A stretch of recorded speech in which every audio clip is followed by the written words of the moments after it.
balik setiap rumah tua, selalu ada kisah yang tidak pernah selesai. Malam ini, Abdan Story membawa kamu masuk ke cerita kelam tentang cinta seorang ibu yang berubah menjadi kutukan. Siapkan hati dan jangan sendiri, karena cerita ini bukan sekadar horor. Ini adalah penyesalan yang hidup kembali.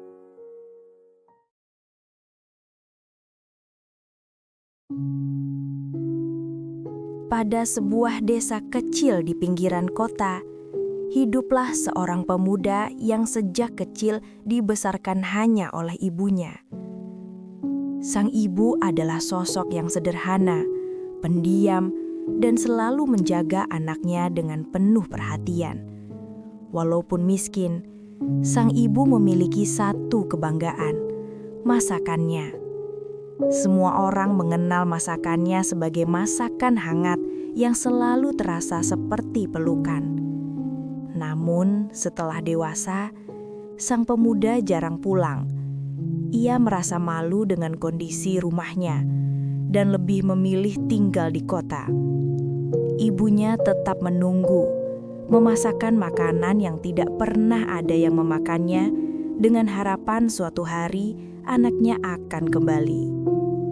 Hingga suatu malam, sang ibu jatuh sakit.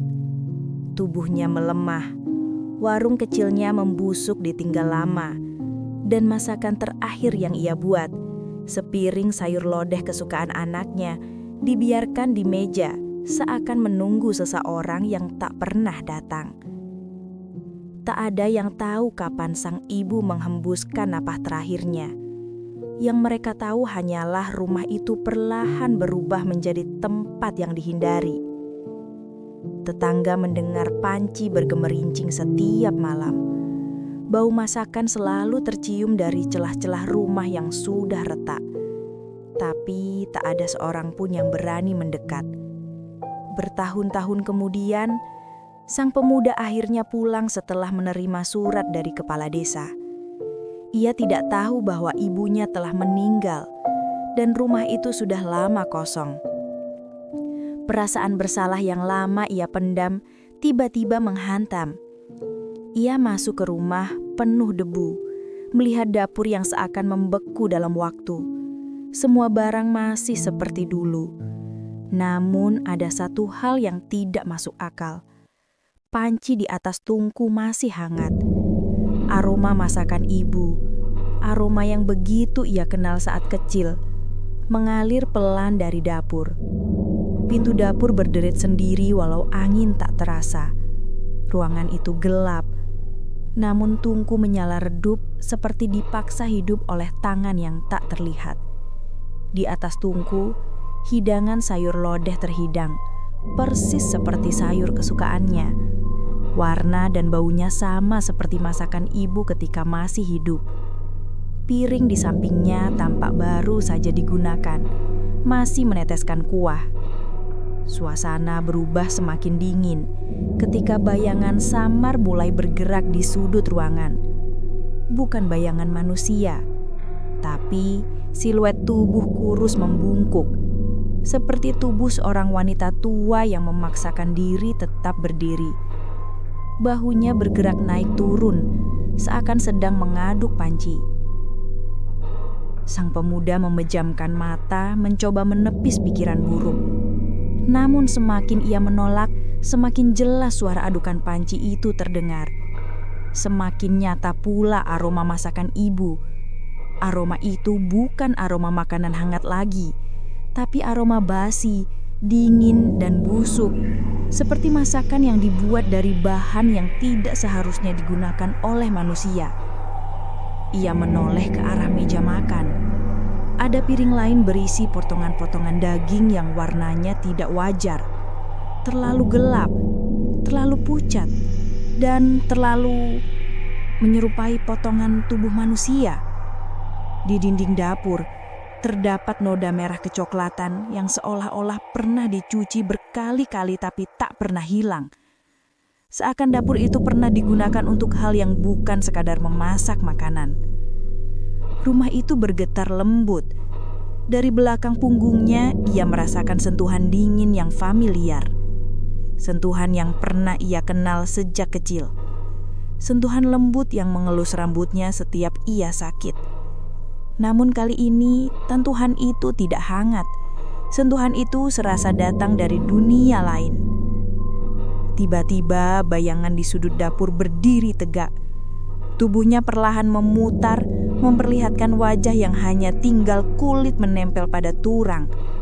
Mata kosong itu menatap pemuda tersebut dengan tatapan yang tidak bisa digambarkan.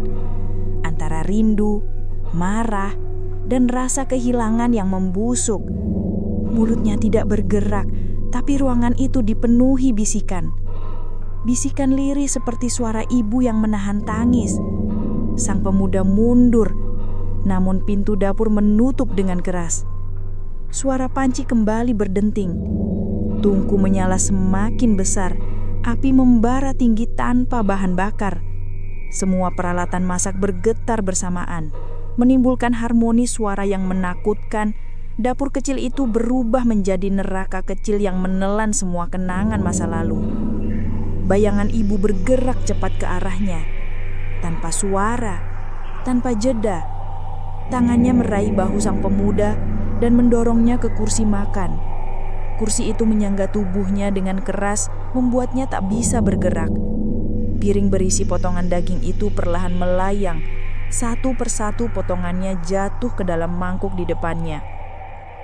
Asap hitam mengepul dari mangkuk, membawa aroma anyir dan kesedihan yang mendalam. Bayangan ibu berdiri di belakangnya, dan tiba-tiba rumah itu dihantam gelap pekat. Hanya piring di depannya yang terlihat. Seperti dipaksa oleh tangan tak kasat mata, ia menyendok masakan itu ke mulutnya. Rasanya pahit, amis, dan membakar tenggorokannya seperti sedang menelan penyesalan itu sendiri. Tubuhnya mulai melemah, penglihatannya kabur. Sebelum semuanya gelap, ia melihat ibu berdiri sangat dekat. Wajahnya begitu hancur, namun senyuman kecil muncul. Senyuman seorang ibu yang akhirnya bisa memberi makan anaknya kembali.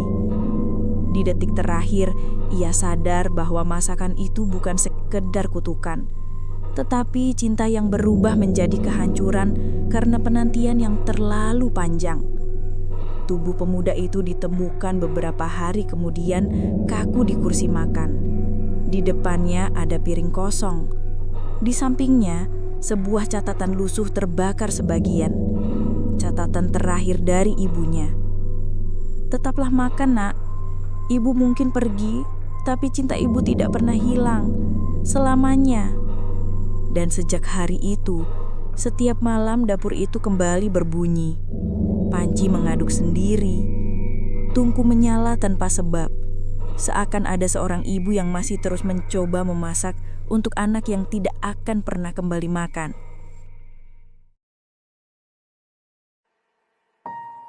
Dari cerita ini kita belajar bahwa sesibuk apapun kita, jangan pernah melupakan orang yang paling tulus mencintai kita. Cinta seorang ibu tidak pernah menuntut balasan, tapi penyesalan selalu datang ketika kita terlambat kembali.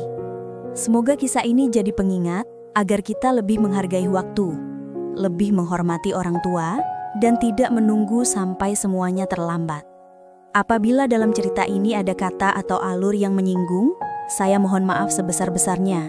Semua hanya untuk hiburan dan pesan kebaikan. Terima kasih sudah menonton sampai akhir.